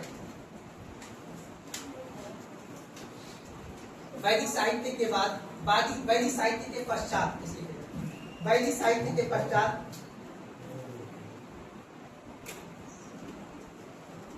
वैदिक साहित्य के पश्चात रामायण एवं महाभारत का, वैदिक साहित्य के पश्चात रामायण एवं महाभारत का, रामायण एवं महाभारत का उल्लेख किया जाता है।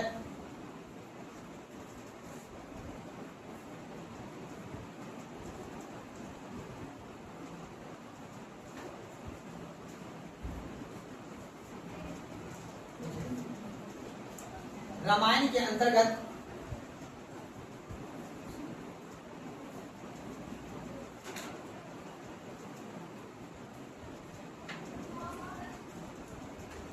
आप हमको एक बार जान, 5वीं सदी कब से कब तक होगा?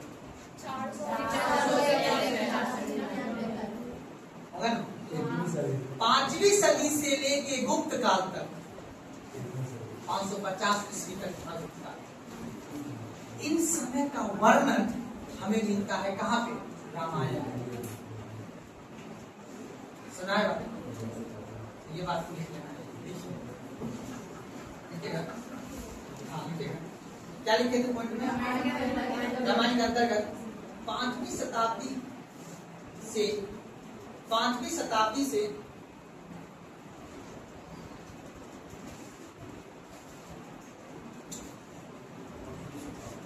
शताब्दी से गुप्त काल तक, गुप्त काल तक इसका वर्णन मिलता है। गुप्त काल तक इसका वर्णन मिलता है। इसकी रचना कौन किया था? महर्षि वाल्मीकि। इसकी रचना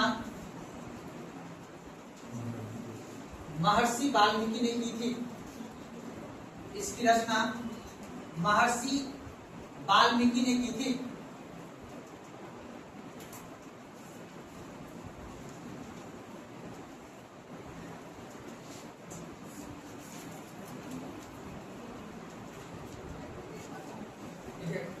इसके अंतर्गत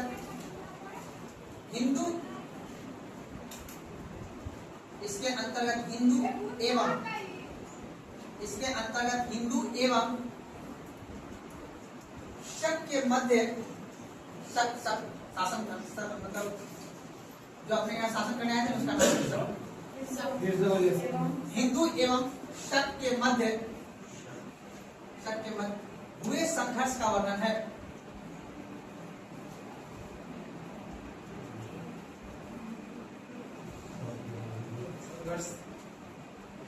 तो दिक्कत है ना? अब शक के मध्य हुए संघर्ष का लिखेगा। मुगल काल में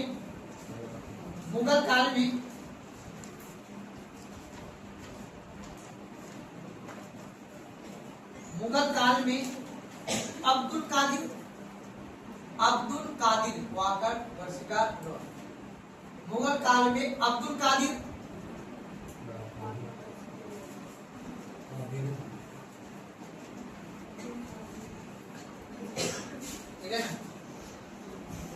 ने रामायण का फारसी अनुवाद कराया था।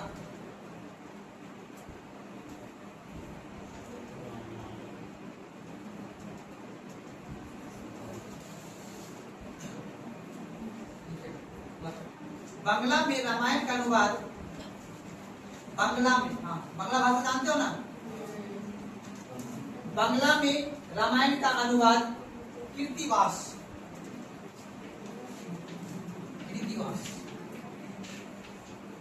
बांग्ला में रामायण का अनुवाद कीर्तिवास ने कराया था।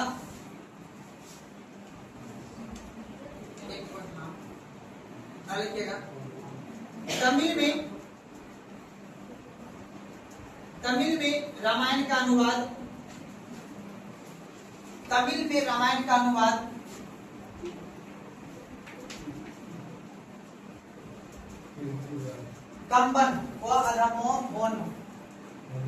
कंबन ने कराया था।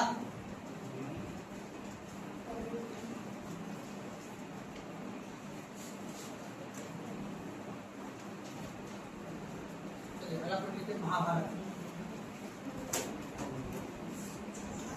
छोटा सा है महाभारत।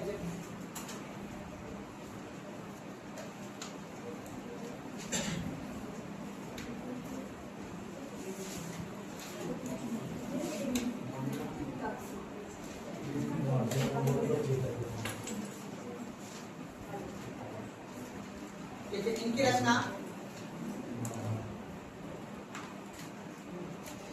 वेद व्यास द्वारा की गई। इसकी रचना वेद व्यास द्वारा की गई।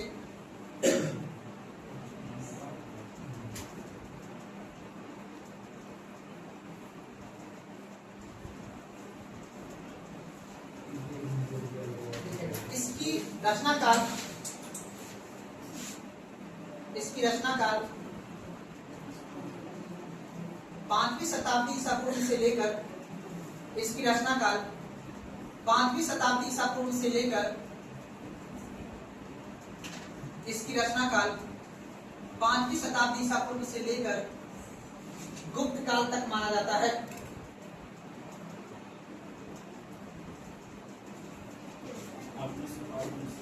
ईसा पूर्व से लेकर गुप्त काल तक माना जाता है।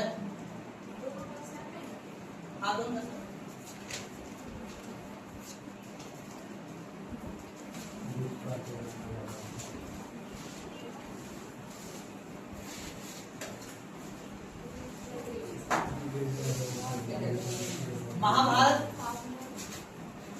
ठीक है। हाँ, महाभारत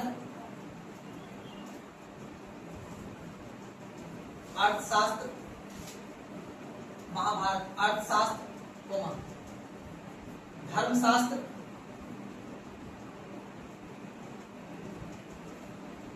एवं अर्थशास्त्र, कोमा, धर्मशास्त्र एवं कामशास्त्र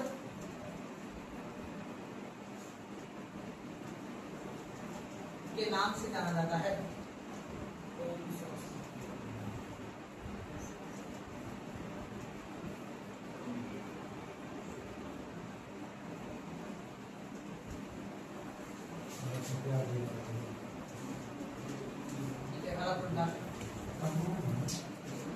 इसमें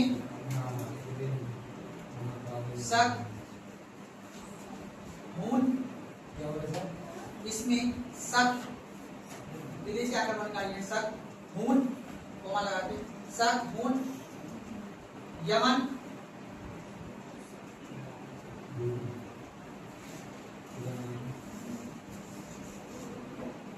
इन सभी का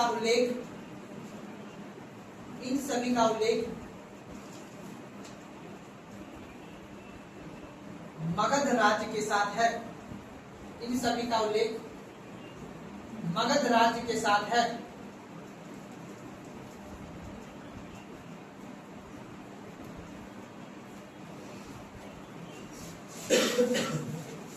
ठीक है ना? चलिए अगला पॉइंट लिखिएगा, लौकिक साहित्य। लिखते छोटा सा पॉइंट है, एक लाइन लिखते, उसके बाद विदेशी विदेशी लेखक, लौकिक साहित्य लिख के छोड़ देना, कल पढ़ाएंगे विदेशी। तो बात कीजिए